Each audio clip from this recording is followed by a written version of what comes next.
Sir किन मांगों के लिए बैठे आप? हम सर पटवार भर्ती के अंदर चौथी पारी के अभ्यर्थी हैं। पटवारी के अंदर क्या किया इन्होंने, 4 पारी के अंदर पेपर नंबर बढ़ा रहे हैं, ये दूसरी पारी के अंदर 10 नंबर बढ़ा रहे हैं, तीसरी पारी के अंदर 10 नंबर बढ़ा रहे हैं और चौथी पारी के अंदर 240 वाले को 224 पर ला रहे हैं, मतलब 17 नंबर कम कर रहे हैं। सिर्फ चौथी पारी के साथ सौतेला व्यवहार कर रहे हैं। इन्होंने कहा कि आपका पेपर कहीं ना कहीं सरल था। पहली बात तो पेपर हमारा सरल नहीं था। दैनिक भास्कर ने रिपोर्टिंग की है कि चौथी पारी का पेपर सबसे हार्ड था। दूसरी बात, मान लेते हैं पेपर सरल था तो हमको चौथी पारी में बिठाया किसने? हमने कोई एप्लीकेशन दी नहीं कि चौथी पारी में हमको बिठाओ। बिठाने वाला बोर्ड था। अगर पेपर सरल हार्ड बनाया तो बनाने वाला बोर्ड था। अगर हमको उससे भी हार्ड पेपर मिलता तो हम वो भी कर देते। हमको वो पेपर दिया क्यों? पहली बात, सरल पेपर कहीं नहीं था। इन्होंने क्या किया है, लड़कियों को अलग बिठा के हमारी पारी में एक भी लड़की नहीं बैठी। करवा चौथ का बहाना बनाकर 2 पारी में लड़कियों को बिठाया। इससे क्या हुआ, उनका औसत आ गया कम। हमारी पारी में सारे लड़के थे, टॉपर थे, तभी स्कोर आ गया ज्यादा। इन्होंने औसत ज्यादा आने की वजह से हमारे 17 नंबर काट लिए और उन तीनों पारियों के 10-10 नंबर बढ़ा दिए। इससे 27-28 नंबर का फर्क पड़ गया। और कंपटीशन एग्जाम के अंदर कोई भी किसी को भी पता है कि 1 नंबर की क्या वैल्यू होती है। 28 नंबर की वजह से जो राजस्थान के टॉपर होने चाहिए, पटवारी के टॉपर, वो सारे आज धरना स्थल पर आ गए।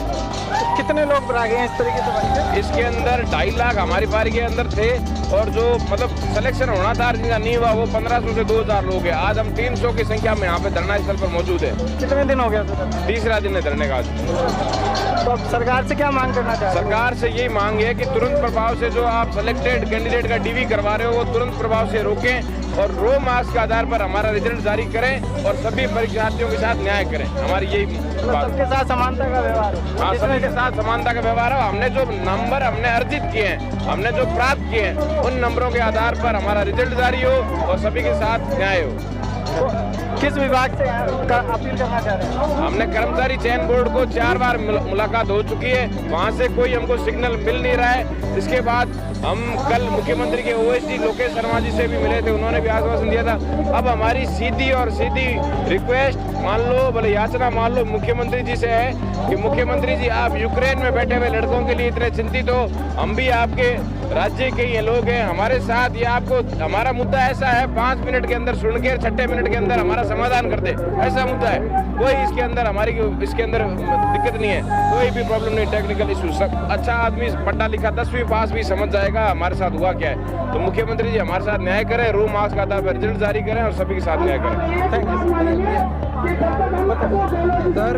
एक्चुअली मैं कहना चाहूँगा कहीं ना कहीं ये बोर्ड की जो सिस्टम है इन्हीं का घोटाला है सर ये। अभी सर इनको हम बात बताऊँ मैं आपको, रीट का पेपर सर 25 अप्रैल को घोषित हुआ था 2021 में, उस दिन महावीर जयंती थी, और हमारा पेपर 2021 में 24 अक्टूबर को हुआ, उस दिन करवा चौथ था।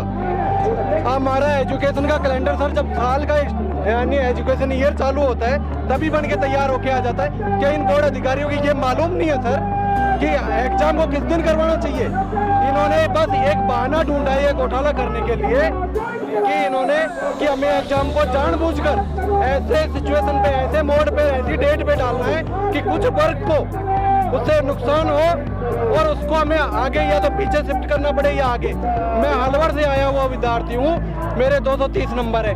मेरे डिस्ट्रिक्ट में 23 तारीख को पंचायती राज चुनाव करवाते हैं, मेरे डिस्ट्रिक्ट में पंचायती राज चुनाव करवाते हैं। मैं कहने गया था क्या कि पंचायती राज चुनाव के लिए आप मेरा पेपर 23 को ना लेके 24 को लो। अरे आप 23 को चुनाव थे, 24 को करवा, 34 पेपर को 25 को शिफ्ट करते ना, उसके 2 दिन क्यों करे आपने? मैं अब जानना चाहता हूँ। कहीं ना कहीं ये बोर्ड की साफ नीयत में खोट था, इसलिए उन्होंने अपने चहेतों को फायदा देने के लिए, इन्हें अपने चहेतों को फायदा देने के लिए हमारे साथ इतना बड़ा घोर अन्याय किया है। मुझे बताओ कौन सा नॉर्मलाइजेशन का फॉर्मूला ऐसा है जहाँ पे एक शिफ्ट को नुकसान पहुँचाते हैं? एक शिफ्ट के विद्यार्थी आप 3 गुना तक कम सिलेक्ट कर पाते हो। नॉर्मलाइजेशन का मतलब होता है नॉर्मल करना। नॉर्मल करो ना आप, हम आपके साथ हैं, नॉर्मल करो। सबके साथ ही अन्याय नहीं हो, किसी के साथ अन्याय तो मैं कहता हूँ लड़कियों की 3200 सीटें लड़कियों को मिलेगी। मेरी तो अलवर से और धौलपुर से विडम्बना ये हो गई, हम मेरे अलवर में पटवार सेंटर है, पटवार घर है, वहाँ पे टर्निंग करने के लिए दूसरे पटवारी जाएंगे। हम अलवर के जो योग्य विद्यार्थी हैं वो अब यहाँ दर की धरना देने के लिए बैठे हुए, यानी योग्य विद्यार्थियों को वंचित किया जा रहा है। हाँ, योग्य विद्यार्थी। मेरे रीट में अलवर से मेरे अकेले से 1100 से प्लस सिलेक्शन हुए, धौलपुर में 800 से ज्यादा सिलेक्शन हुए। हमारा एजुकेशन में राजस्थान में 5वें नंबर पे हम स्टैंड करते हैं, कहीं 4 या 5 पे। तो हमारी योग्यता में तो कोई खोट नहीं है। हम ये जानना चाह रहे हैं अलवर या धौलपुर के साथ में चुनाव के आधार पर ही भेदभाव क्यों? बोर्ड ये चाहे कि करवा चौथ आता है, अरे भाई आपको पहले मालूम था करवा चौथ तो आएगा। अब क्या चाह रहे हैं आप सरकार से? सर हमारी मांग सीधी ये है, एक तो हमारा नॉर्मलाइजेशन रद्द करो, डीवी को तुरंत से तुरंत रोका जाए, और सभी विद्यार्थियों के साथ, मैं 4th शिफ्ट की बात कर रहा हूँ, इनके साथ में जो भी 1st, 2nd, 3rd में जो भी है उनके साथ में अयोग्य विद्यार्थियों को बिठाया गया, उनको भी न्याय मिले, उनको भी बाहर किया जाए। साफ है ये, जो अयोग्य विद्यार्थी है वो बाहर था, वो बाहर है, वो तो बाहर होगा ही होगा।